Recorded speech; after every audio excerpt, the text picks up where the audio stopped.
It's the Fellowship of the Geek Show, a weekly podcast about comics, the comic book industry, and other geek pop culture. Music courtesy of Manny the Martyr. And now, on with the show!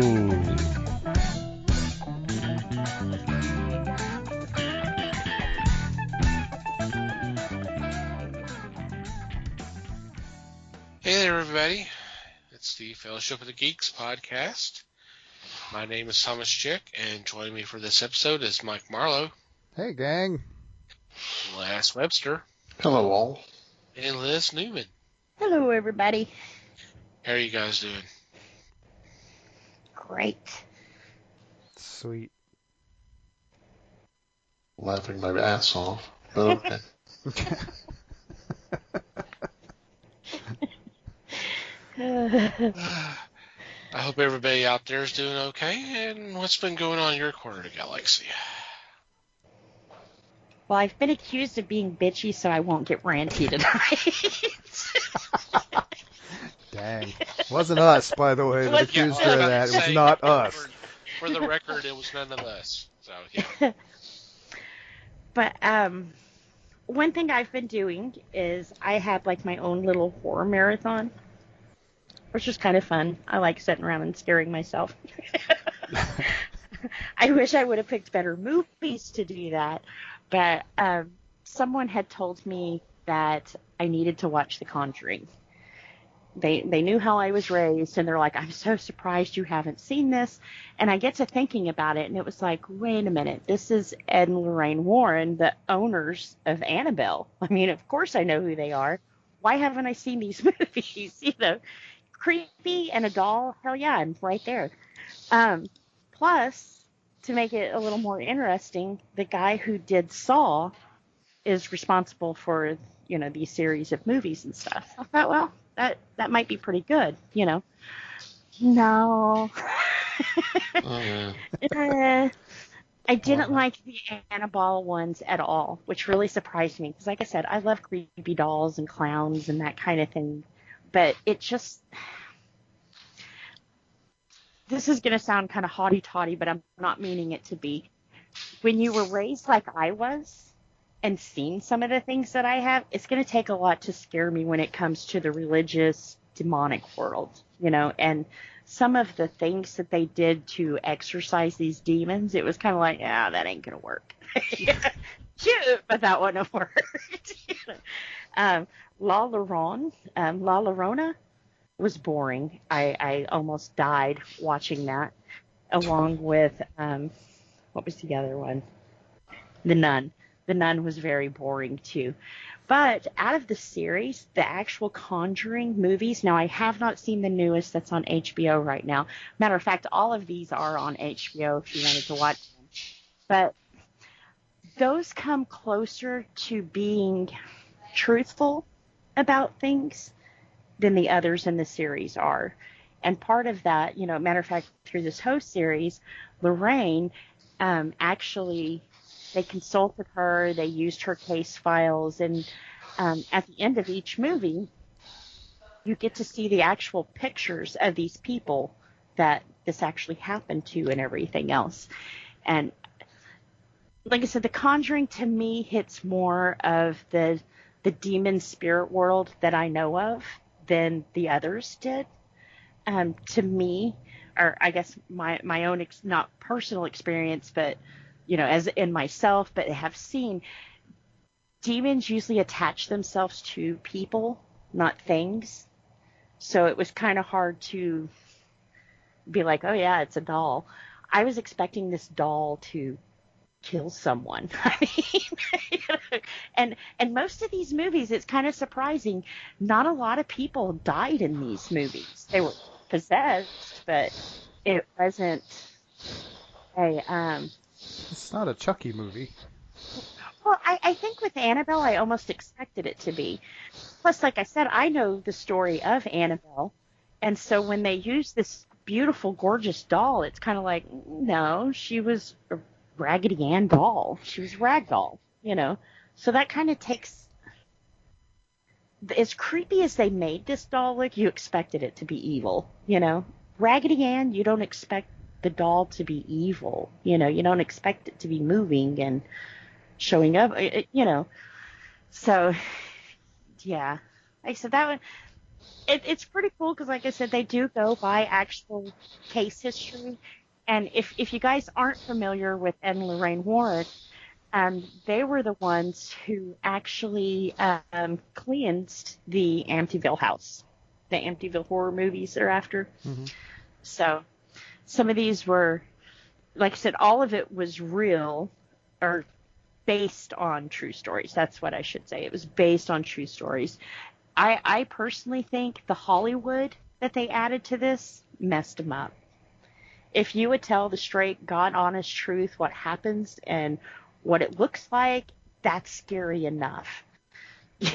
You don't have to throw in the sparkles and jazz and Right. Don't pretty it up. The story itself is pretty creepy. It is.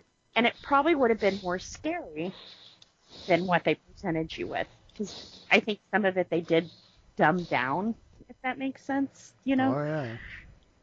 Like in, right.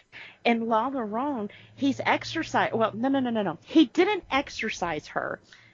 No, it wasn't La Llorone. It was Annabelle Comes Home. There was a movie of him playing because, of course, you know, for the Catholic Church to even get involved with an exorcism, you have to have like solid, hardcore proof, cannot be disputed, because they're not going to make themselves look bad.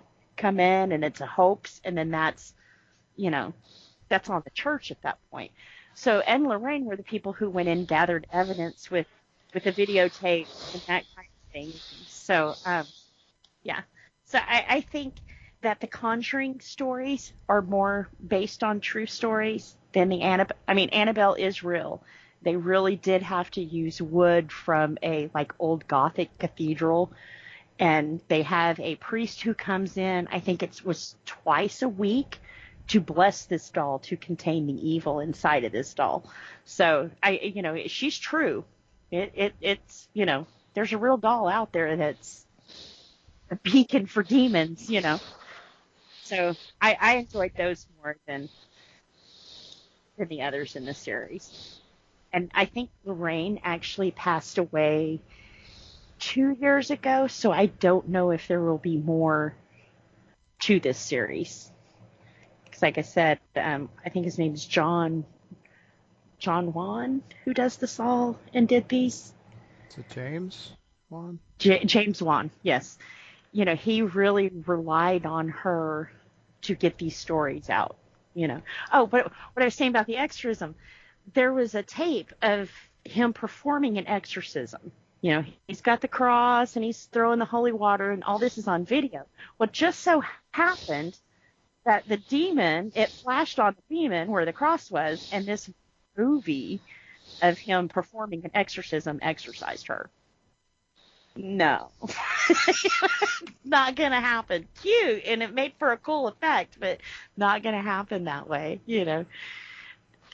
But then I did watch my documentaries. I told y'all I would watch one, and actually I wound up watching a series called Trial by the Media, which was really kind of fascinating. I did skip one story just because I couldn't. I don't really care. It's sad that it happened, but I don't really care to know the details of what happened. But some of them are really good, and they also kind of show you the behind-the-scenes things that the public was granted. But it kind of shows that sometimes somebody's freedom depends on the way that we the people actually react to what's happening. So the guy can be completely innocent, but if you have a public outcry of guilty, more than likely they're going to find this guy guilty. So it was kind of cool how some of them learned to use the media for their, you know, for their side, because they figured this out, you know. Nancy Grace, very, very big in public opinion. Most of the things that she has been swayed to, the public has been too. And if you ever kill somebody, you want Nancy Grace on your side. There's a little serial killer tip there. Good to know. But I think that one's also on Netflix. I think there's only 8 of them. But some of them, like I said, was pretty dang interesting. So, but once again, it's like murders and that kind of stuff. So if that's not your thing, that's probably not your series to watch. But some of them were really good. I had told you guys the last time we recorded about Betty Broderick, the Netflix story I'd watched on her. It's also a good story, but it kind of was the same thing. How the public views you. It really helped her in the beginning, but at the end, it really killed her because she got too relaxed with the media. She thought they were her friend, and she wasn't. They weren't. So, and it also goes back to anything you say can and will be used against you, and they really did. So yeah, I've been watching a lot of death. Obviously. Been checking under the bed every night, Which is funny because you complain about there not being much death in the horror movies you're watching, but you're watching a lot of death in the documentaries and making up the difference, I guess. I don't know. Right. Something like that, yeah.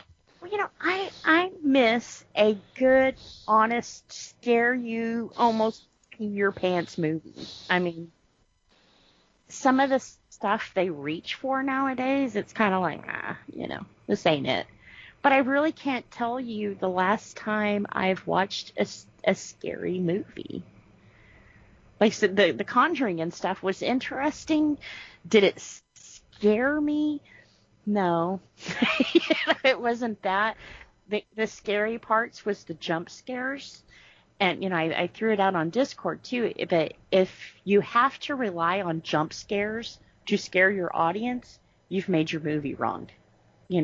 They're just natural things happening should scare your audience and make them jump, not... Jump scares are cheap and easy and don't offend anybody. Yeah.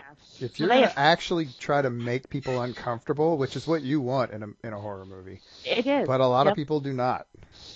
They think they want that, but they don't really want that. So they're perfectly happy with jump scares. So jump scare movies are going to sell more tickets.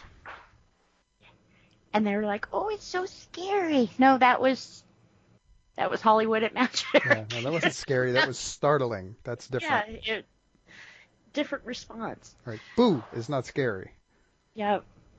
But I think more stories that are true scare me more because, that's fucked up. Like one story, a guy killed his parents and 2 kids or his brother and sister. That's scary. Somebody that would just go off on the deep end for why? To me, that's scary than him actually seeing what he did. Does that make sense? Mm-hmm. To me, the more real it is, the more scary it's going to be than just which was why The Conjuring and stuff was kind of upsetting, is because you had the source material and it was good. That was scary, and you fucked it up. Ouch. Yeah. If you guys get a chance, really look into those 2 people. They had a very, very interesting life. I know now that they're both gone, people are like, oh, they said this was fake and blah, blah, blah, blah. But you know what? When chairs are hitting the ceiling and people are floating, those are the 2 people I want on my side, So, I believe because, like I said, I've seen. So and I understand why people are like, oh, that's so fake, because some of it. Of course it's fake. Well, even in real life, it's so crazy. Nobody wants to believe that. But she kind of made a good point. But what did she say? A lot of people believe in God. Now it's about time they believe in the devil too. There's forces out there that you just don't mess with. And that's what, in these movies, that was the main source of the problem. You messed with something you had no idea about, and it fucked you up. You don't. you don't mess around with things you don't know, you know. It's not a good ideal. And of course, one of them started off with two sisters playing with a Ouija board, and it reminded me of my sister and the rat in the closet. So, yeah, I think I told that on a Halloween special. I think so too. But yeah, like I said, if you like that kind of jumpy, scary, demonic thing, these are awesome. But it just didn't do it for me. Right. At least now you know it ain't your bag, and you can move on. Yeah. Yeah. It's cool. There's lots of other stuff out there. Yeah. So if anyone knows of anything scary, let me know. I'd be willing to watch it. You want to see something really scary? Can I poke it with a stick? Oh, God. I wasn't even going there. You brought it up on yourself this time. I did think about it earlier, but I didn't do it.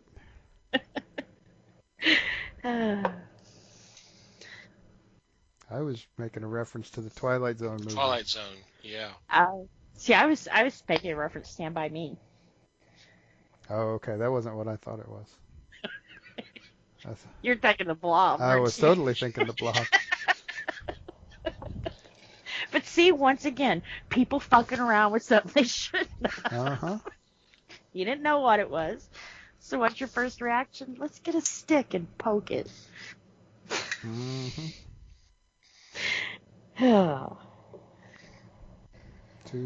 Two entirely different but classic poking things with a stick movies. Mm-hmm. That's got to be a category somewhere, right? And Stephen King did it too. Remember Space Shit? That one was good. And all that stuff started growing all over him. Oh, yeah. In Creepshow. Yeah. Space Shit. Yeah, well, I also will remind you, Stephen King wrote the story that Stand By Me was based on, too. Oh, did he? I believe so. Yeah. Huh. Yeah. I did not know that. Wasn't it the short story called The Body? Yeah, that sounds right. Huh. That's cool. So there's another connection. Woo! Yeah.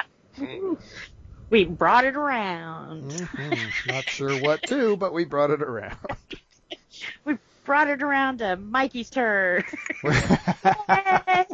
Now that is a segue that I can't refuse. So yeah, we had a couple of weeks here, so yeah, I watched a documentary. I found it on Tubi, but I think it's on Amazon as well. And it is called The Hollies, Look Through Any Window, 1963 to 1975. And not surprisingly, it's about the Hollies. And their kind of massive success in the UK in the 60s and kind of into the late 70s. I'm biased because I like their stuff, but they had a lot of really good stuff. They had a lot of big hits, especially in the UK. They were not quite as successful over here in the US, but they were successful. One of the things this documentary did really well, they had really, really good and well-focused conversations with like 4 of the band members. And they weaved them together really well. But the other thing they did that a lot of music documentaries don't do is they played complete songs. And for the most part, thanks to Top of the Pops, they were like on screen. It was like they were recording. This is way before what we know of as music videos, but that's basically where music videos came from anyway. So, and they had, entire songs because none of their songs were more than about 3 minutes and 15 seconds anyway. So you can cram them into a 2-hour documentary. Quite a few of them. And they would play the whole song. They didn't just like play the first 10, 15 seconds of the song when they're talking about it. They play the whole thing without interrupting it, which I thought was really cool. I liked that. Fortunately, they were not playing like In-A-Gadda-Da-Vida or anything. That would take up a huge chunk. But so it worked out really well in that regard. And there were lots of really cool stories. And it's just a really interesting. They're a really interesting group of guys. How they got together and how they all managed to put the band together eventually, and members leaving over time, and the band continuing on and continuing to have big hits. I mean, it's really kind of an impressive story. And I mean, the other thing to remember is you hear an awful lot about Abbey Road Studios and how they basically had 3 studios in there, and the band that was in Studio 2 all the time was the Beatles for like an extended period, like 5-6 years. The Beatles were just always in Studio 2. The Hollies were always in Studio 3, right next door. And so there's fun stories about them just hanging out with members of the Beatles and them sharing music with each other and just having I mean, the whole time all of that was going on. These 2 bands are just right there next to each other. So it's in a way it's interesting that the Beatles were so much bigger over here than the Hollies were, but over there they were pretty much on par. So it's a really good documentary. As a documentary, it's really well done, and then the subject matter is also really interesting. So there you go. That's cool. Nice. Oh, have any of you guys watched Sweet Tooth on Netflix yet? No. Oh, man. I don't know if it's just me, but there's a lot of parts I cried through. It's very. I love it when they get the creators on board to where they can actually get their opinion, and although it's not exactly like the comic book, they have the creator telling you, well, if it wasn't like this, it would be like this. So it's really good. Really, really good. Cool. Okay, Les? Well, first, I'm going to have to look that up. I want to see the Hollies stuff because I am a big fan of the Hollies myself. Thanks to the word. Mm-hmm. It's good stuff. Personally, I look back at some old movies, and my wife would come in and say, "What year was this?" And I would tell her, and she'd go, "Shut up." I watched MASH. I watched The Goonies. Aw, I miss the Goonies. It's on Netflix for a very short time now. I think it goes off on the end of this month. So if you get the chance, sit down and watch because it has got some good stuff to it. Mm-hmm.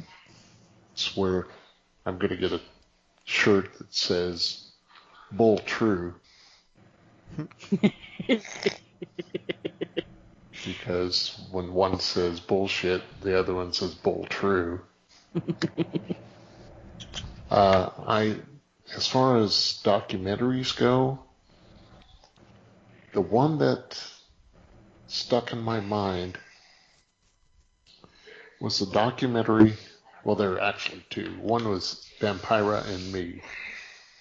I don't know if anybody had talked about this one before, but this was based on a series of interviews with the actress Vampira. And it was fun to hear her talk about her rise and kind of essentially what cost her. The other one was very, very well done. It was called John Bronco, based upon the creation of the Ford Bronco. This movie had nothing to do with the creation of the Ford Bronco.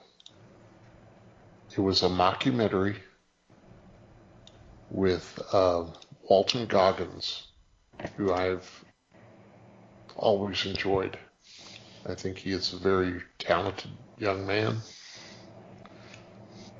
And in this, he played John with tongue firmly in cheek. They talked to his wife. They talked to his second wife, who was Bo Derek.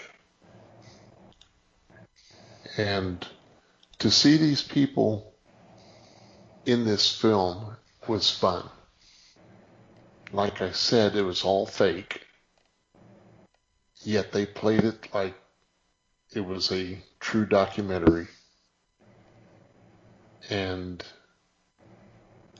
I don't know what else I can say except that it was amusing as hell to see them weave this bogus story into a film. If you get the chance, it's only about, well, it's not even 30 minutes long. So they do a quick job with it. And they just took a lot of big names and put them through this. And you could tell that people were having fun doing it. That, to me, was a big plus, because I'd rather see people enjoying what they're doing. So that was about it for me. That sounds cool, right? That sounds like fun.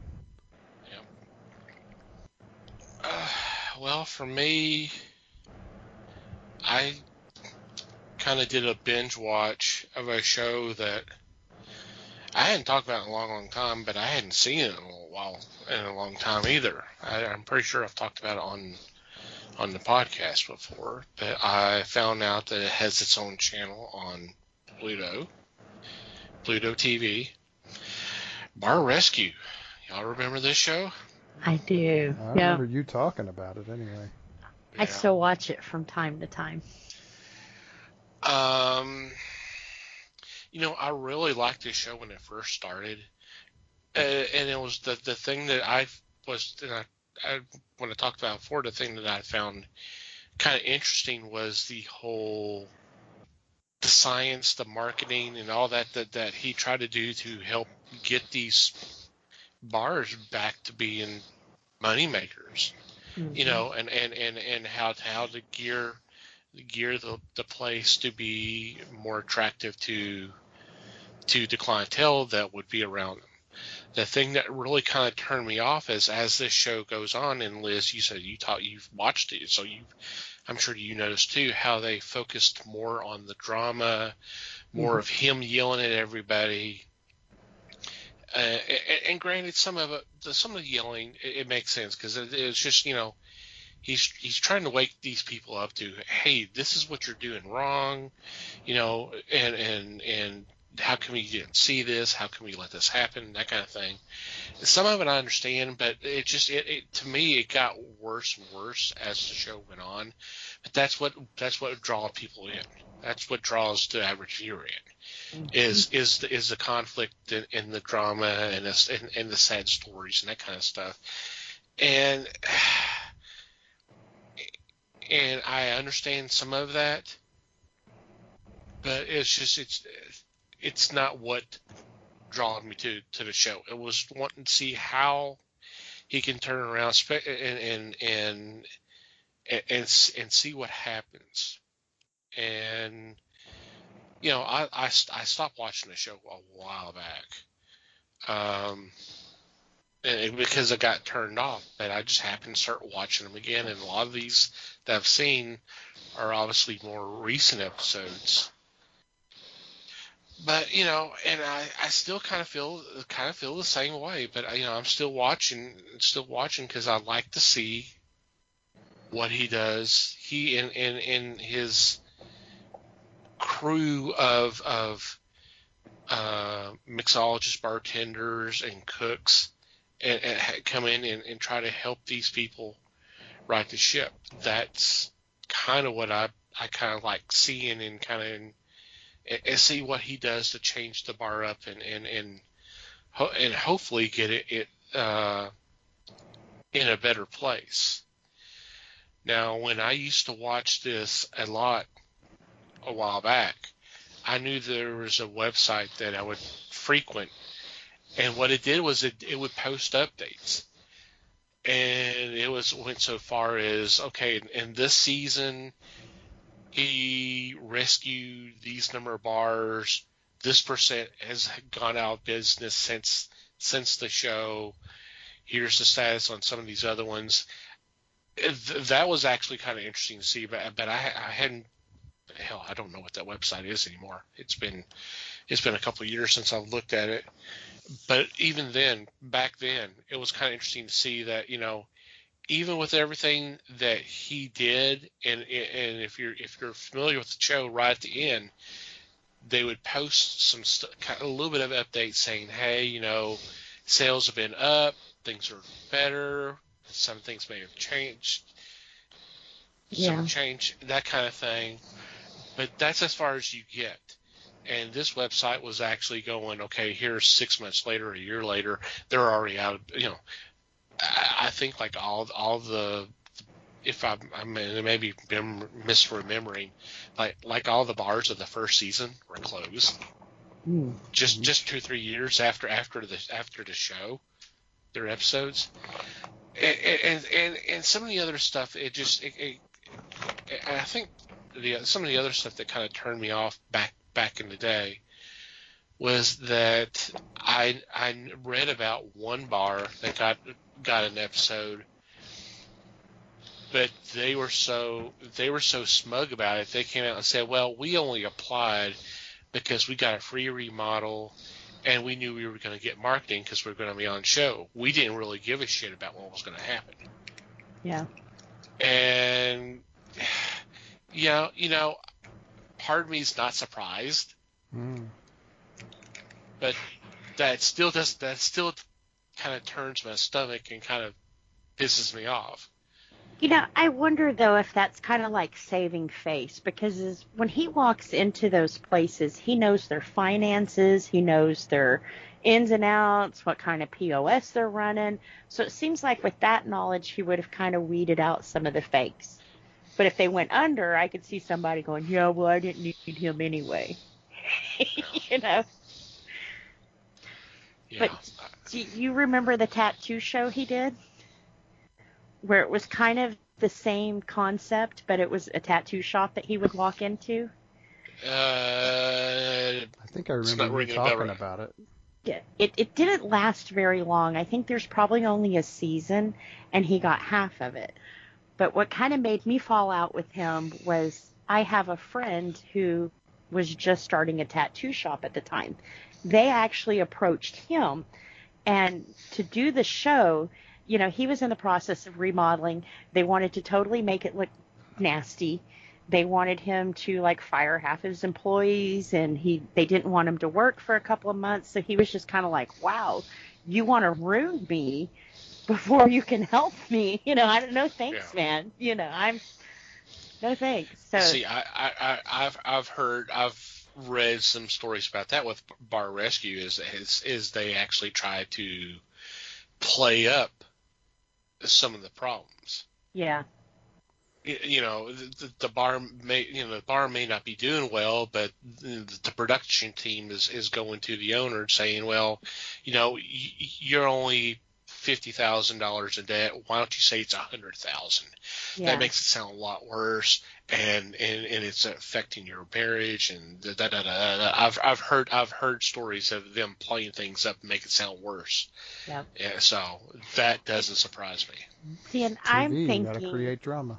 Right. Most reality TV's fake, Right. but I think when he first started off, it was real. Kind of like Gordon Ramsay with his restaurant stuff. I think when you start off, it was real, but the more he got on, the more they started to fabricate and make it look worse, or him more of the savior than what he really was, Well, sure, and it's easy to cherry pick the worst of the worst to start with to make it look good to get basically to get the second season. And after Well, and that, if the pickings just aren't as good, you know? yeah, then you have to make the worst. Right. Yep. And I remember Taffer being involved in a lawsuit. One of the restaurants, I mean, not one of the restaurants, the bars, the production team advised the owner, said, hey, look, his wife is going to be the spy that comes in and checks the place out. So why don't you start hitting on her? Huh. So he does that. Taffer comes in and punches him. Right. Which, I mean, yeah, you're hitting on my wife. I'm going to punch you. Yeah, too. But, and so the guy turns around and sees production team's like, hey, what the fuck are y'all doing? Y'all should have known this was going to happen. Y'all wanted me to do it. They probably knew exactly what was going to happen. Mm-hmm. Yeah, I mean, if you've seen the show, you can see Taffer has that kind of a fuse. Yeah. I mean, he Sure. gets. I mean, he shouts and all that. Just gets upset about someone else's bar and some of the stuff that's going on. Well, I mean, it's not surprising he's going to be that way about someone hitting on his wife. Mm. No. Yeah. So it was kind of interesting going back and watching that show. I think I've gotten that out of my system and I won't be watching anymore. Well, that's good. You got your entertainment out of it for a while. That's cool. Yeah. So it's between that and Mystery Science Theater 3000. Of course, I had to go back to that one. They've been showing those on Twitch again. Oh, really? Well, Okay. they've been. I'm not sure. I'm not sure how much of it's them and how much of it's Riff Tracks, but yeah, they've been. I've seen them on Twitch a few times lately. Yeah, I think there's like one channel that kind of shows like all of them. They'll show Mystery Science Theater 3000, then they'll show Riff Tracks, and then they'll do the Cinema Titanic. And then every once in a while they'll do the Film Crew. Mm-hmm. So I mean they're showing all of them. Yeah. Which is kind of interesting. Yeah, but it's kind of off and on. I don't know that it's all the time, but I've been seeing it like the last week or so. Yeah, I'm thinking it may be Shout Factory's channel. I'm not sure. Could be. Oh, yeah. But Mystery Science Theater 3000 has its own channel on Pluto. I've been watching a lot more Pluto the last couple of weeks. Although I did catch a Riff Tracks one on there, which did make sense because Riff Tracks has its own channel on there. So it's like, what are you doing, guys? I mean, come on. Whoopsie. I said lunch, not launch. McLeod. Oh, yeah. Don't mention launches. Yeah, good point. Moving on now.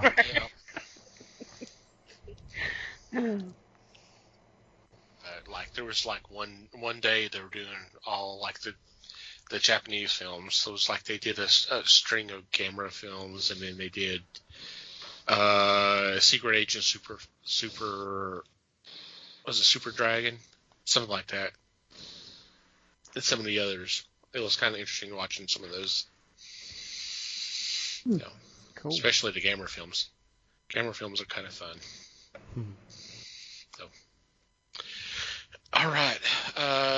Before we get into this week's discussion, Liz mentioned it before. We do have a Discord that y'all are more than welcome to come join. We post news items all the time.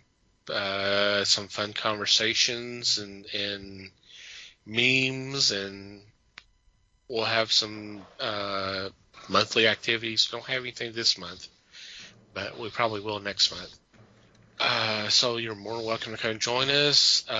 Discord is free to sign on. It's a free app to download, and you can get invitation on our website, www.thefellowshipofthegeeks.net. Right there on the homepage, you just click on that little graphic, and there's your invitation. And it's always fun. We've been having a little fun with the Batman trending on Twitter yesterday. A little bit. That's crazy. Yeah. Well, it's funny how a lot of people pointed out the whole, the thing of Green Arrow and Black Canary, that Kevin Smith got away with that in one of the books he wrote, although he's come out and said, yeah, it was actually going to be worse than that, or something like that. And they were fortunate to get that much done. So, Yeah. But a lot of people have had fun the whole thing with that little Batman controversy, but it just. I thought it was kind of funny because no matter how bad and edgy they want to appear, they just keep time and time again proving that they're pretty prude. Well, you got to think about the toys. I mean, that's what they were talking about, Apparently not those kind of toys. Right, yeah, different not toys. those kind of toys. Yeah. Different toys. Oh, it weirded me out a Because I little don't bit. think heroes would do that either, right? It's just best to not ask. What weirded me out a little was after all of that yesterday, I when I log into Twitter this morning, I see Adam West is trending, and I'm like, oh shit, what are they doing? What is going on? And it was completely incidental. It was sort of centered on that, but it was totally incidental. It was not related to any. And I'm like, oh god, they weren't done. I didn't look into it, but I did see some reference to a story of him and Frank Gorshin going to a party. Was that it? Not specifically, no. Okay. I think I remember seeing that somewhere too, but that might have been you. Honestly. Okay. No, it was just it was vaguely related to all of the stuff yesterday. Okay. It was just one of those, oh god, why is he trending today after that? But yeah. You did catch that, didn't you, Les? Yeah, parts of it. I haven't gone all the way through. Yeah, probably best not to. Yeah, you probably don't want What? to. You bait me, and then you take it away. Shocking, right? I don't know. Honestly, the best thing is to see the responses from comic creators, how they responded to the whole thing. I think Bleeding Cool did a whole article about that. I'll post that in Discord to see how. Yeah, there's your tease, people. Go join the Discord so you can see that link. Yeah. Which is actually free to everybody in the world. But anyway. Yeah. That's not the point. But yeah, it was kind of funny to see how they responded to it. Especially Jimmy Palmiotti's response. He was like, because they tried to do something with Harley Quinn and they got kind of shot down, and that was almost like the final straw. You're like, okay. See, this is why we do our own books, kids. Mm-hmm. We can do whatever the hell we want. We don't have to worry about someone looking over our shoulder going, nah. Yep.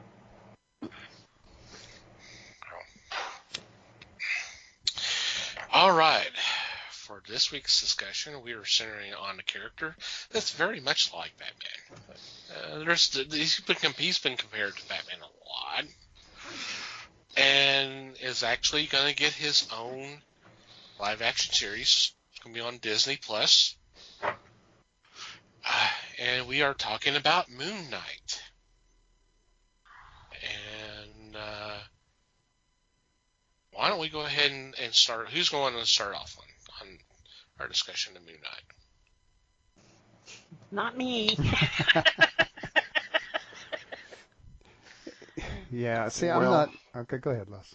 Oh, go ahead. No. Go ahead, You're going to say something a lot better than I am. No pressure. Wow.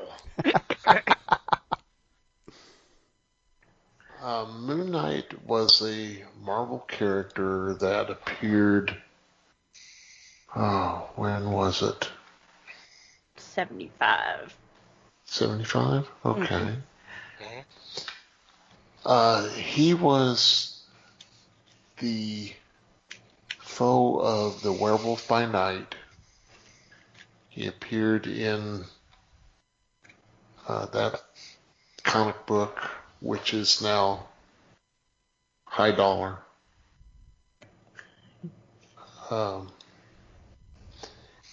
And he is, like has been said, has been equated with Batman. He's a character of the night. He is rich. He has all those spectacular toys like Bruce Wayne does. But the problem I have is I love the first series. To sit down and read the first series is a lot of fun. When they started changing his life, it kind of made me, it upset me. Let's don't change his background. All of a sudden his storyline has gone away from how he took the job in Egypt, and he was a mercenary at the time. He became Moon Knight with, was it Khonshu? Yeah. Through the Idol of Khonshu, he became a powerful figure, similar to the Shadow. He has partners, and they all live in New York. Of course, in the Marvel world, who doesn't live in New York at one time or another? Right. But getting to the point that I did not like is changing it to the Fist of Khonshu, and then another iteration is where he is half loony, and that was one of the most recent ones. He has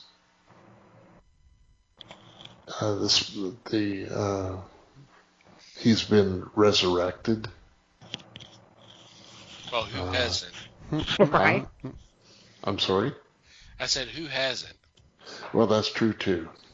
The only one I haven't seen resurrected yet is Alfred.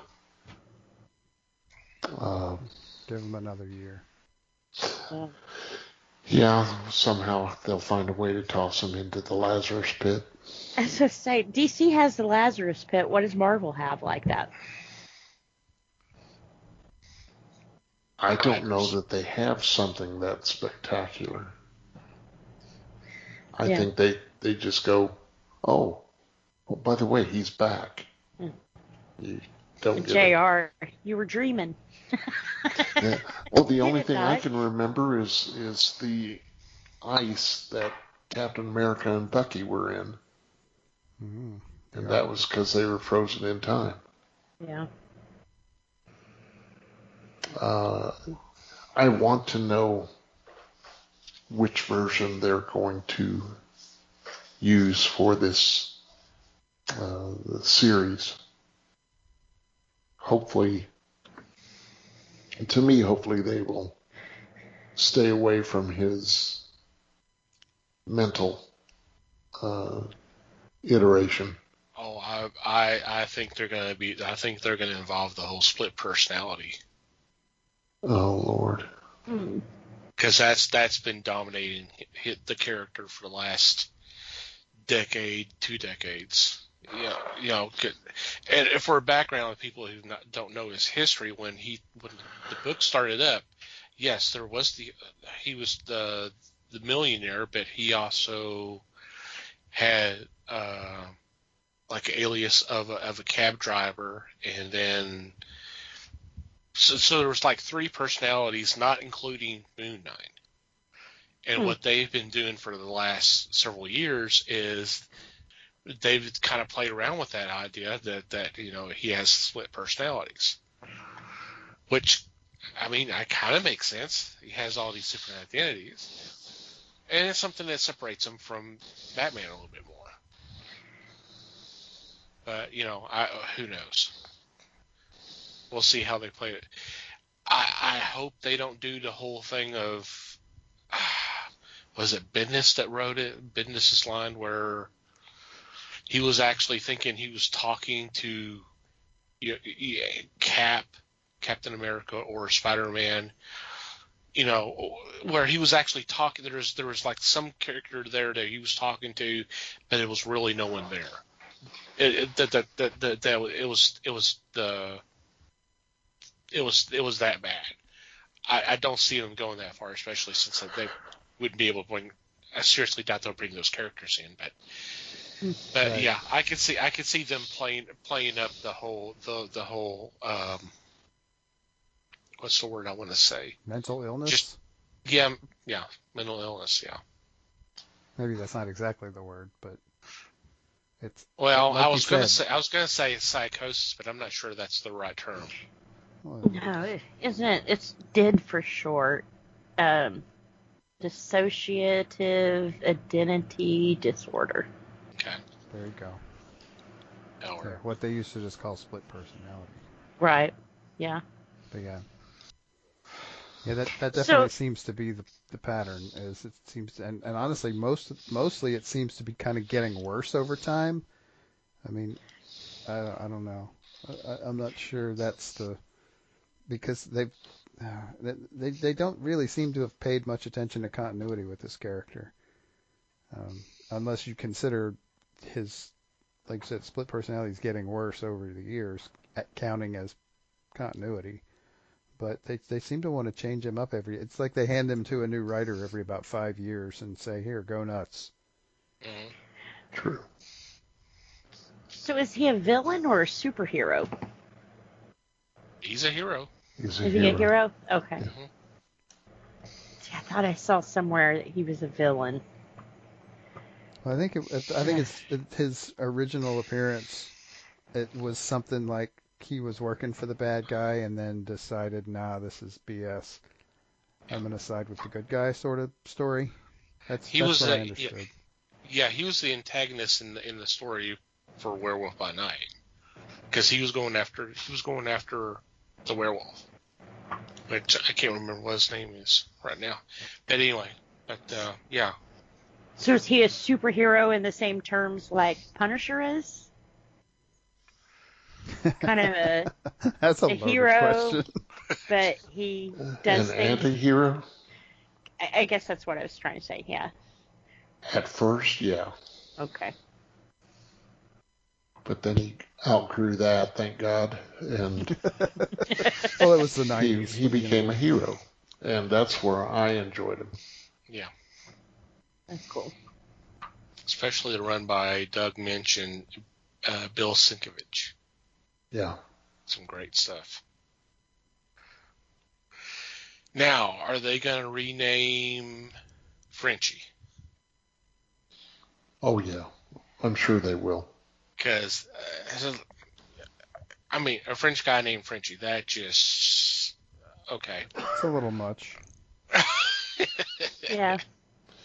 That's easy to remember.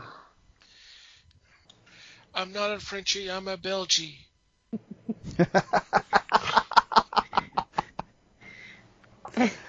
Oh, a little Murder by Death reference there, too. Awesome. There you go. Send your hate mail to... Yeah, whose turn is it this week for the hate mail? We always send it to the fake Les account because it's never checked, so we don't care. You mean I need to stop reading that? Oh, No? you're not supposed to read the hate. No, they love us. I don't know about that, but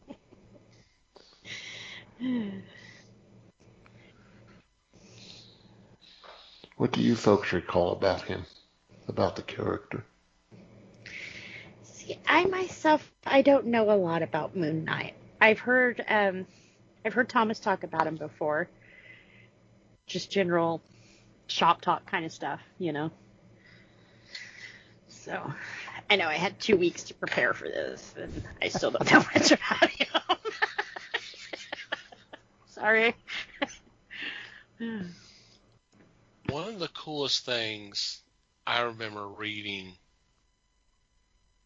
in one of the issues was one of the not so much thought balloons, but kind of inner voice panels that you would read. He talked about people talking about him wearing white. Said it would be hard, people will see you coming if you're wearing all white. And he says, well, that's the deal. I want them to see that I'm coming. Like, okay, that's kind of interesting. Mm-hmm. That's kind of an interesting mindset. Hmm. Well, and you get, I mean, if you're thinking wardrobe stuff, I mean, the white outfit, or I mean, at least white accented outfit in the darkness. I mean, you almost get like a ghostly kind of sense from it, Yeah, um, which can be scary, and yeah, that's if you're gonna do it, that's a good way to go, you know. yeah. Well, I mean, as opposed to like we've already brought up Batman. I mean, he's all in dark outfit, so he hides and then just appears out of nowhere. And so Moon Knight's the actual opposite. He's like, I want, Yeah, a little more in your both, face. yeah, but both of them can be effective. Yep. But I always thought that was something kind of cool to read, because I knew there was I have heard some slight to the fact that he was always wearing all white. It's like, hey. Well, what color's the moon, people? Come on. Well, I mean, I understand. Yeah, I understand what you're saying.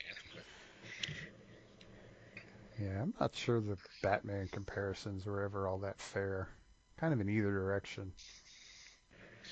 It just doesn't. Well, I mean, I will admit I am probably closer to the Liz camp here than the Tom camp, but I mean I've read what I've read. I never really. I mean I haven't gone all the way back to the beginning, but from what I've read of his stuff, I've never really gotten that much of a Batman vibe out of him. I mean, maybe a lot of it's the mental illness thing, but still, Or the it's like supernatural, superpower, alien kind of thing. right. I mean, the whole origin was he basically was possessed by this Egyptian whatever. Um, I mean that's actually. I mean, you would think that's actually going to give you powers, which Batman never had anyway. And so if that's the beginning, then I don't know. Other than the running around at night, what's the similarity between him and Batman? I don't quite get it. Yeah. Are his parents alive? don't think they've ever mentioned his parents. Oh, not that I can recall, but that's They're certainly not as big a part of the story. Right. So there you go. Yeah, there's no clutching of pearls here. Yeah. I won't say it.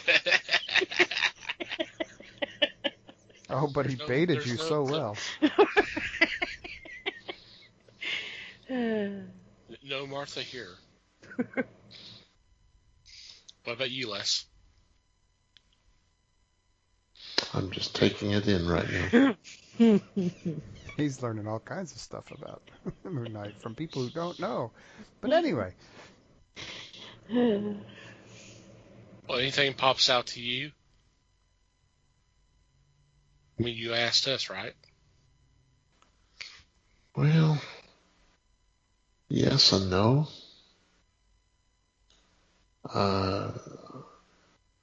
I'm sorry, but I see him as a direct ripoff, which would not be the first time that Marvel. Well, in this instance, it was kind of the first time.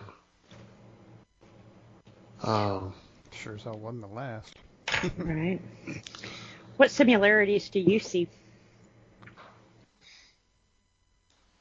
The way they presented him as a millionaire, the way that he decided that he was going to take up the mantle.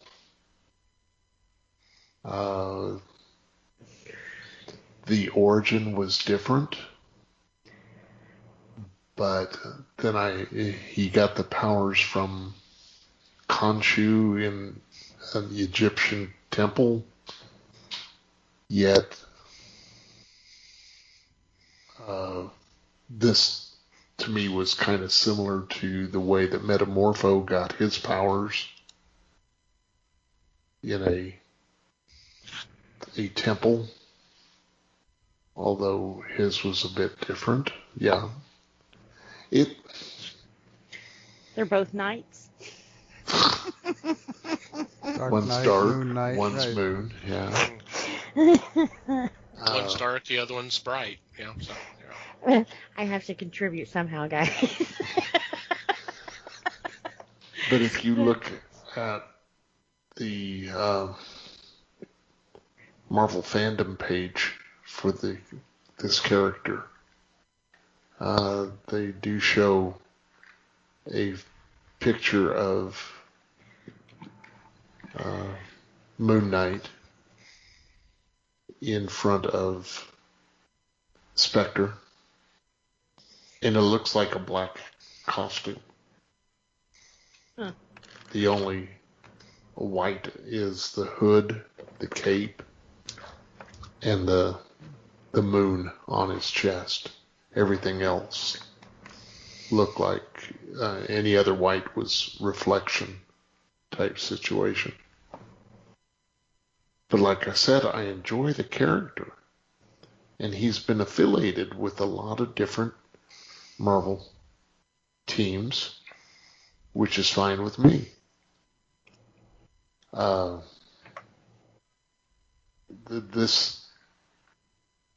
This Marvel fandom site is pretty extensive as far as the write-up for it.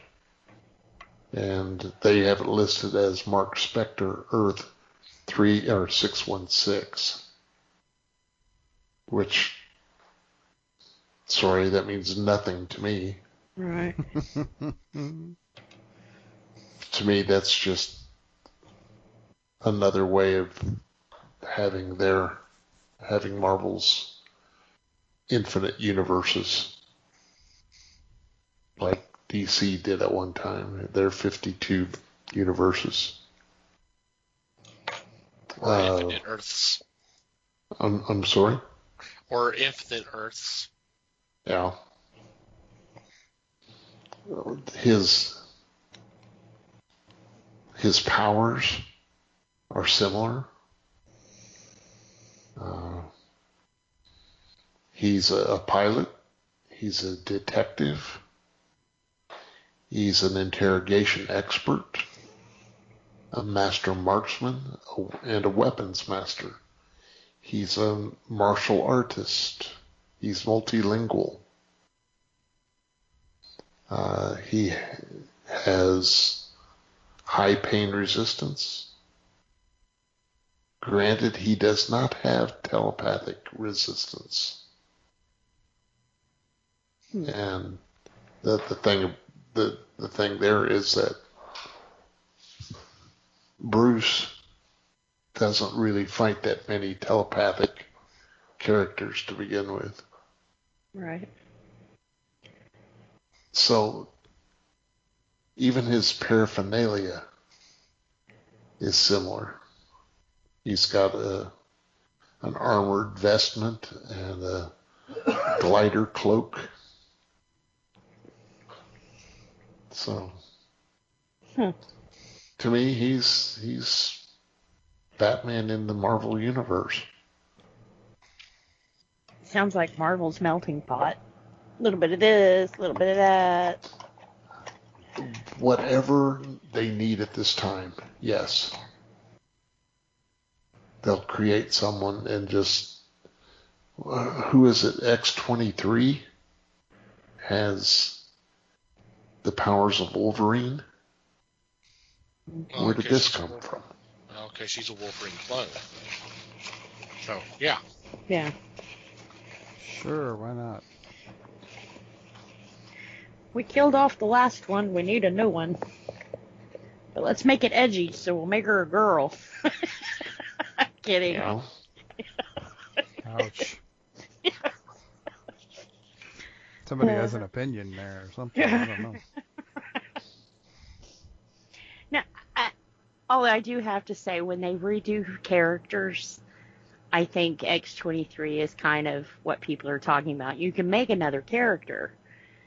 She didn't take on, she was Wolverine, like they tried to pull with Thor, but, make a new one.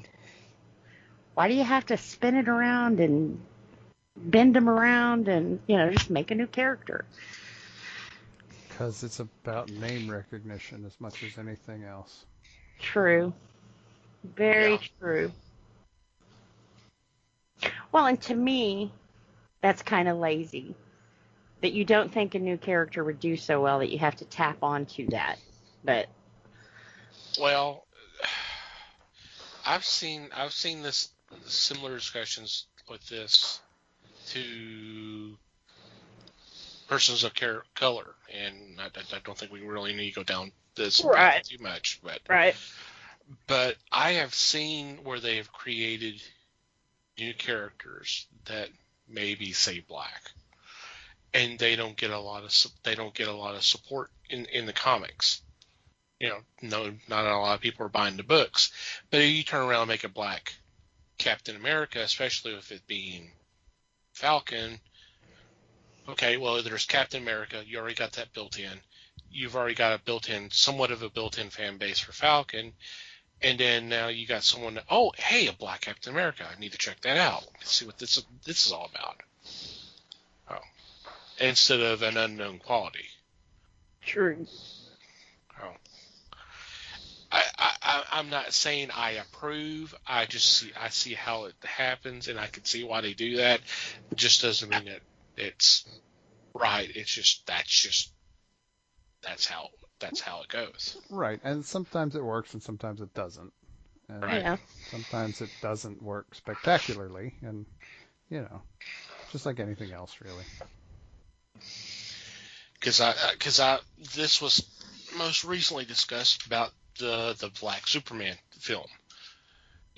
There's speculation that it's supposed to be a black Clark Kent that we all know, and a lot of people responded, was like, well, you got these other black Superman. You've got the Val Zod that was created in Earth 2.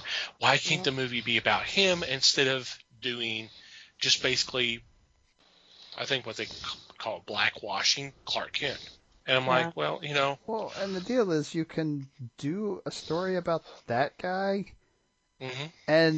or at least what they think they can get away with, and still call it Superman. Yeah. Because it's, again, you want the name there. You want people to come see a Superman movie because people will come see a Superman movie. But you can still make it about this other dude because he's kind of the Superman where he is anyway. Right. Yeah. And so it's a matter of how well you juggle that. Well, a perfect example is Into the Spider-Verse. I mean, we had a black Spider-Man, and that was the talk about the whole film was him. You have Black Spider-Man, but it's Miles Morales, and so we didn't get a black. Had a pig Spider-Man. which was pretty cool. Oh, God. Are we back on Well, that again already? No, I mean, Yes, Into the yes, we Spider-Verse, wasn't there like 20 different Spider-Mans, or am I thinking the wrong show? There was a few, yeah. So wasn't a pig one of the characters? There is a character Okay. called Spider Pig, yes. Okay. Spider-Man. Spider Ham, sorry. Spider-Man. Okay. Spider Pig was The Simpsons. Spider-Pig. The Simpsons. That's what I was thinking. I know I'm not confusing this with The Simpsons again. But no, Peter Porker was Spider Ham. Yeah. So, And that's kind of cool because I mean, I understand why they do it because everybody needs to feel represented. You know, that's cool and they should. But when you take something tried and true and you have a huge fan base behind it, like Superman, it's almost kind of like, wow, you know, you couldn't think of something else, or, you know. Yeah, I'm with you on the Superman thing. Especially when, like you said, we already have one. Why not use him, you know? yeah. Well, we'll see, because this is all, there hasn't been anything officially mentioned. Just the fact that it's going to be a black Superman, so we don't know. So Well, we'll see. And that in itself, isn't that kind of like lazy marketing, though? The first thing we're going to tell you about this whole entire movie is that there's a black Superman. So was this done on purpose? Well, right. If that's active marketing and not just some weird thing leaking out and being reported somehow, yeah. Yeah. It is weird, but Yeah. Well, but it accomplished what it probably what it was intended to do, was to get people to talk about it. Yeah. right. You're plumbing the depths here. You're checking the gauges, seeing how things. How well it's received. Right. Yeah. Well, and sometimes we've learned, too, a movie can be totally badly received before it even comes out. And it can go on later on to smash the box office, you know. I think Joker was a perfect example of that. Nobody expected that movie to do as well as it did. Just because of all the talk and the bullshit that was said before the movie was even before the trailer was even released. People had an opinion. Mm-hmm. Well, it'll be interesting to see what the opinion is on this upcoming sequel. I think they set it up good. I'm kind of excited about it. So the ending of it was perfect for a part 2 to come in. But I'm one of those weird people because Batman, Joker, Harley, they're my favorite go-tos. It can be total shit, Batman versus Superman, and I will still go sit and watch it because it's Joker or it's Batman or it's, you know, whoever. Not whoever, those three. Mm-hmm. Yeah, you're pretty much their prime audience Yeah. for those Kind of, characters. Yeah. Yeah. I'm hard on it, but I give them my money every time I turn around. So I kind of deserve to be hard on it. You're buying your voice there a little bit, for sure. Right. But that's okay. Yeah. Well, and I think David Pepose actually said it better. When someone can do something that can invoke your feelings that way, they've done a good job. If you're mad at them because your character made you cry, they've done their job, you know, or so sometimes that's a good thing. But sometimes it's just you let an idiot loose with pyrotechnics, you know. Mm. Yeah, the worst thing is to create something that nobody talks about. Right. Yep. That means they don't feel anything about it, good or bad. Yep. The only thing worse than being talked about is not being talked about. Mm-hmm. So you think with Marvel doing all of their like Winter Soldier and Jessica Jones and all that other kind of stuff, you think Moon Knight will ever get his own standalone? Live action? Yeah. he's getting one. It's gonna. Is he? I mentioned it. Thank you for listening to my introduction. Oh. He's getting a Disney Plus. Damn. Oscar Isaac's playing Moon Knight. Oh, okay. Well, that's cool. I'm sorry, I missed that. See, folks, not even my co-hosts are listening to me, so I totally understand. In my offense, or defense, not offense. Yeah, offense. That too. It was defense. I'm usually pulling my notes and stuff up at that point, so that sounds good, right? Yeah, totally. I'm buying that. Sure. Did Thomas say something? No. Not at No, all. I sneezed. I'm sorry. Yeah, I smooth clean missed the Disney Plus thing. That's pretty cool though. And see, this is another thing that I will toot Marvel's horn for. I like that they give the individual characters their own platform, before they mash them together. But it's kind of cool because someone like me, I don't know a lot about Marvel characters, not because it was Marvel, but none of them really grabbed my attention. So it's kind of nice to see I'm more likely to watch it than I am to pay money and read it. If that makes, It's where my ADD kicks in. I have to be interested. Yeah. I think the ADD kicking in kind of started this little snowball, to be honest. Yes, it did. It did. I'll admit it. There was a shiny. But you're correct, Liz. This should be entertainment.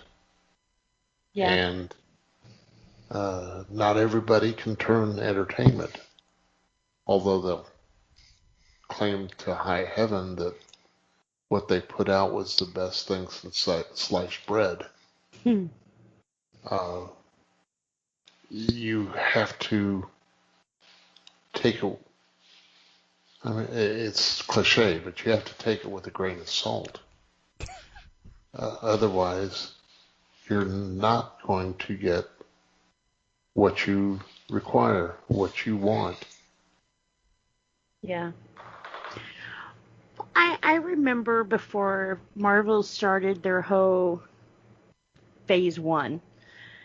To me, Iron Man was not a very popular comic to go and pick up and read. You knew about him because, hell, Tony Stark's been around for quite a long time, but he was kind of one of those B-listers, I would say.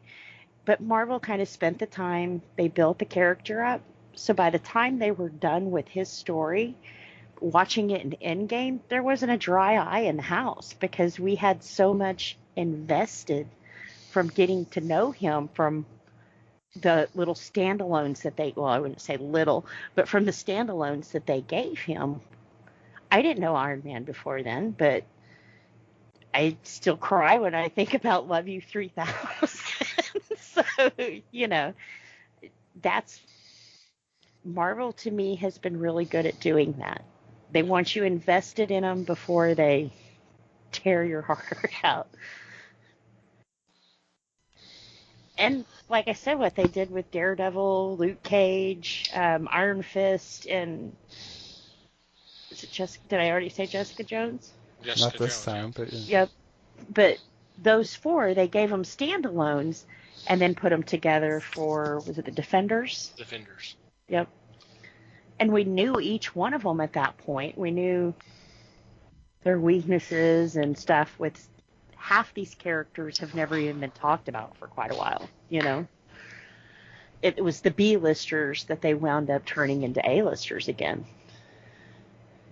So this might be really good for Moon Knight, I'm going to watch it for sure, just because I don't know and I want to know. Part of me says it's a safer bet to do it as a series, but this is Marvel. Like you mentioned Iron Man, but I'll give you a better example of a risk: Guardians of the Galaxy. Yes. Yeah. Because that could have fallen flat on its face, and everybody talks about how impressive this string has been. That could have broken the string. Yeah, So, that's uh, true. so Didn't Gunn do that though? Yeah. yeah, I have personal feelings against him, but I have to say that all of his movies have been really good. So it's sometimes when you have to separate the artist from their personality. I don't know what to call that, but The I rap haven't. sheet. Yeah, But anyway. I haven't seen one. Not unless I just don't know it's not him, but I haven't seen one of his I don't like. But I haven't watched the Suicide. Well, I guess that one's not out yet, so never mind. not yet. I say I watched Ayer's Suicide Squad. So, Moon Knight. Mm-hmm. Should be good. I think Yeah. the show will be interesting. It will be interesting to see what they do with him, or Yeah. how far down that line they go with him. To say the different stories you guys have told me, I'm curious which one they'll go with. Yeah. Mm-hmm. All right. Well, we'll see. There hasn't been a release date yet, but that should be coming soon. I mean, they just made the announcement about Oscar Isaac just within the last few weeks, so Yep. they're still working on it, and of course. So we'll see. I'm sure we'll talk about it when it does come out. Yep. Yep.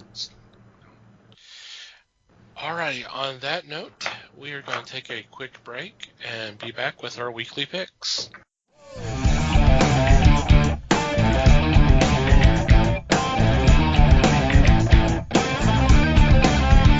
And we're back. It is time for weekly picks, and leading off this week is Mikey. Yay, I'm first. Yay! Woo. Yay. I don't have to go first. Now, pay attention, Liz. Okay. Damn. Okay, so my first pick. You're listening, Liz? You got it? You ready? See, I'm psychic. I already know what you're picking. You do. You totally do. I totally do. My first pick is from Image Comics, and I am picking Vinyl #1.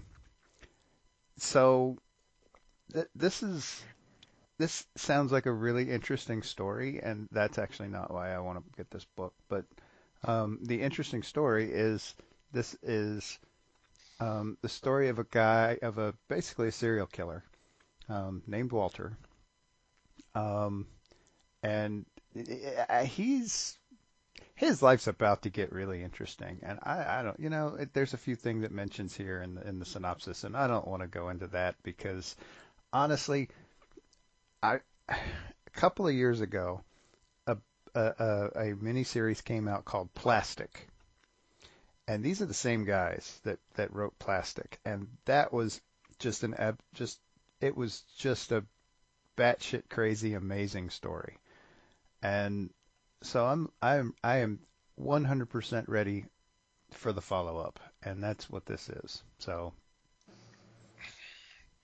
let's do this. Cool. Yeah, I remember Plastic. I remember it being insane. Yeah, it was. And I see a trend here: plastic, vinyl. I'm thinking maybe. Thinking maybe. Cool. All right. I am next, and for my first choice, I am going with Something is Killing the Children, issue 17.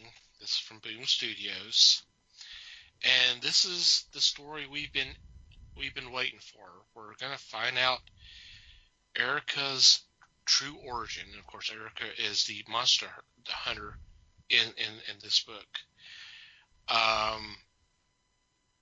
This book has been doing so well, and I've been so happy because it's been a great book, and I'm so glad that it's been so successful. So if you've not checked out this book, you really, really need to.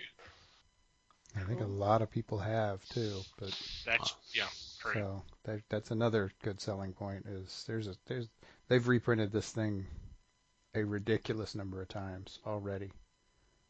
I think the first issue hit 8 printings. I believe it. That's kind of uh, unheard of. very unheard of. Yeah. It's rare for And even a really good book doesn't usually get past 4 or 5. Yeah. So, and I think the first trade is out. The second trade will be forthcoming. yeah. It is a good story. It is. Alrighty, Les. My first choice is by Garth Ennis and Liam Sharp. DC Comics brings you Batman Reptilian #1. The criminals in Gotham were always afraid of Batman, but now there's something that stalks them, which even is scarier than Batman. And he is a mere man that is only attacking Gotham villains. So we've got a possible new hero in the wings, and this is a black label, so it's going to be intense from the start. I want to pick this one up just to see how far they go and to find out the character that's in question. I may have to pull that one too. Garth Ennis, you say? Yes, sir. I love me some Garth.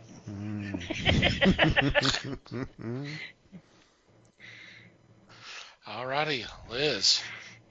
All right, for my first one, I'm totally excited about this because Todd McFarlane has been teasing us for years about creating a Spawn universe.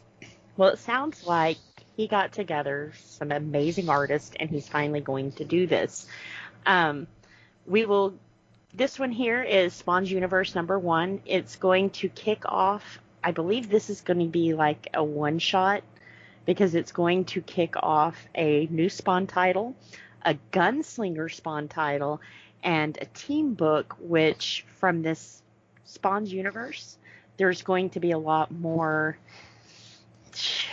villains and heroes and all nice new characters. So from this book, he's going to pull a lot of them out. Some of them will get their own one-shot. They'll come together for, I want to say, an Avengers style kind of thing. But one of the things I am so mostly excited about is he has developed a girl. They haven't given us her name yet. Right now they're calling her She-Spawn, which is basically just a female version of Spawn. I hope to God they don't call her She-Spawn. I mean, but she looks so badass. She is so badass that they got the greatest artist to draw her for the cover, which is going to be Mr. James Scott Campbell. So, I'm so excited on this one. Main artist he's working with is Jim Chung, which just got finished with Scott Snyder's Justice League. So, it's going to be amazing. The artwork's going to be top notch. He's definitely got the cream of the crop for this one, and I'm excited to see what McFarlane's going to pull out of this, you know. He's been so busy working on everybody else's projects and toys and stuff, and I'm glad he's finally getting back behind a comic book and throwing his writing skills down again. That's exciting. It is. Make that noise one more time. There we go. There's your alarm right there. Got our sound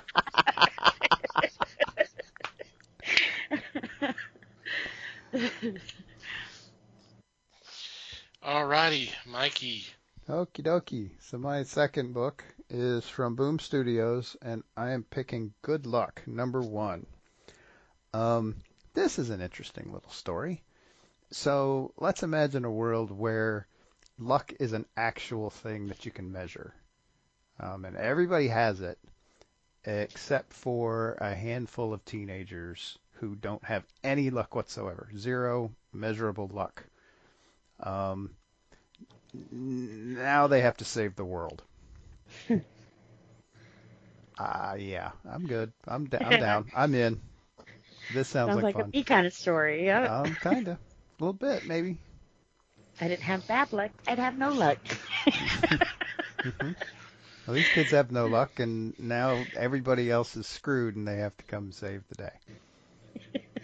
Yay! How could that possibly go wrong? Sounds good. It does. Alrighty. I am next, and for my second choice, it's coming from DC Comics, who's celebrating 50 years of John Stewart with a hardcover edition called Green Lantern, John Stewart, A Celebration of 50 Years. And this collects issues 87, 182, and 185 from Green Lantern Volume 2, issues 74 and 156 from Volume 3, issue 49 from Volume 4, Green Lantern Mosaic 18, and Justice League of America issue 110. It's hard to believe that Stewart's been around for 50 years, but he has. And it's really cool that DC's taken the time to honor him and celebrate the fact that the character has been around this long.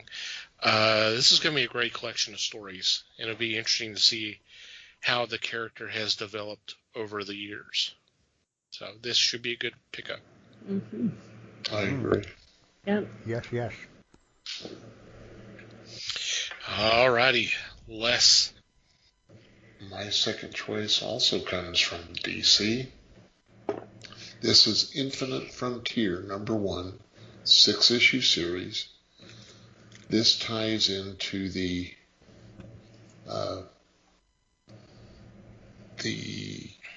next Batman and the other stories that came out earlier this year.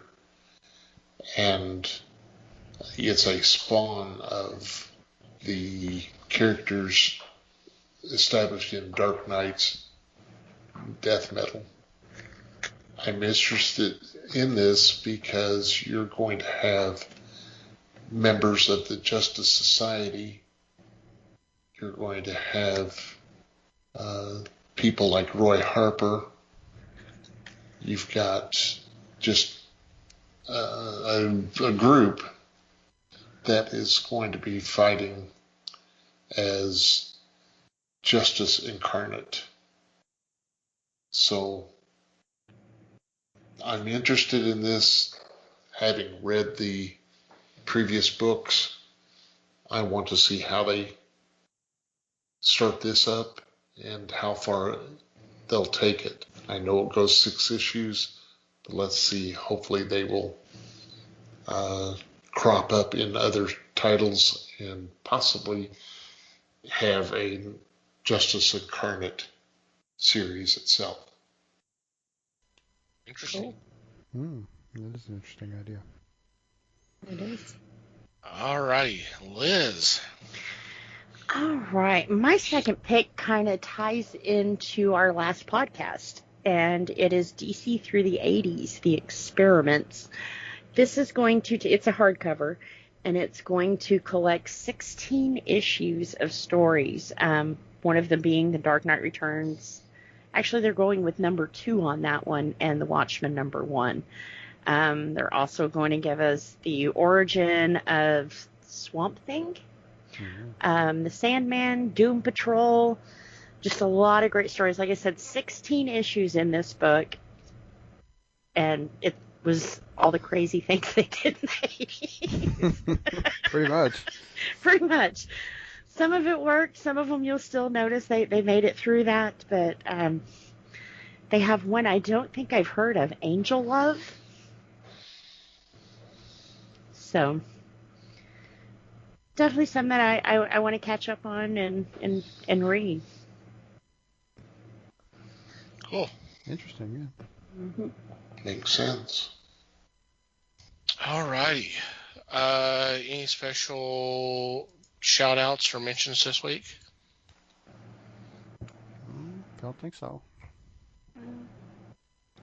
Not here.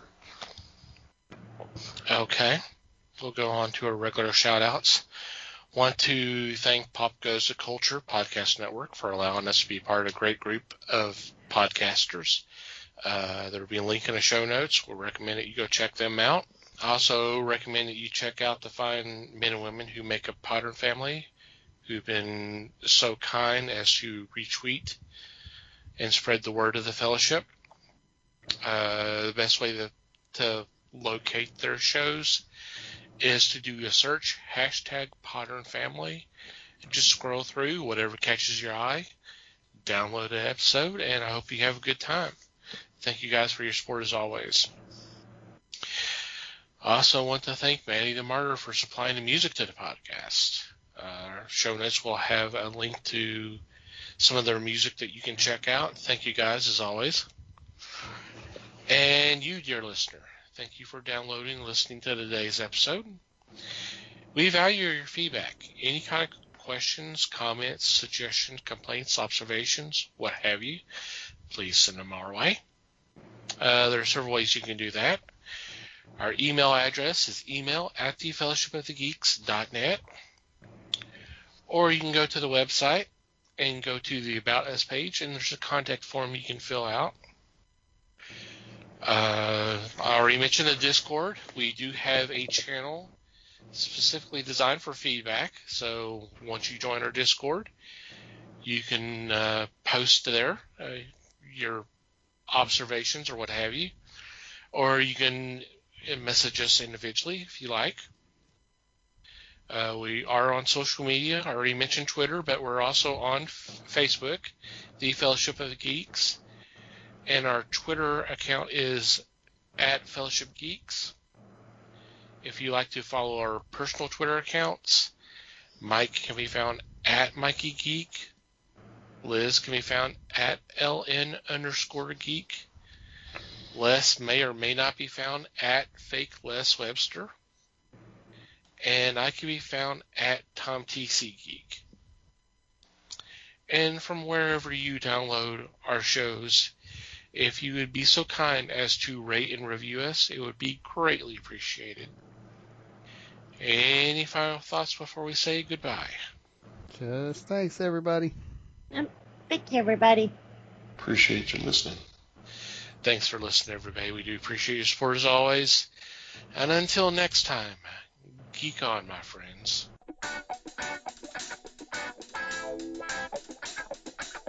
We thank you for listening to the show. Comments, suggestions, and questions can be sent to email@thefellowshipofthegeeks.net. You can follow us on Facebook @The Fellowship of the Geeks and on Twitter @FellowshipGeeks. Until next time,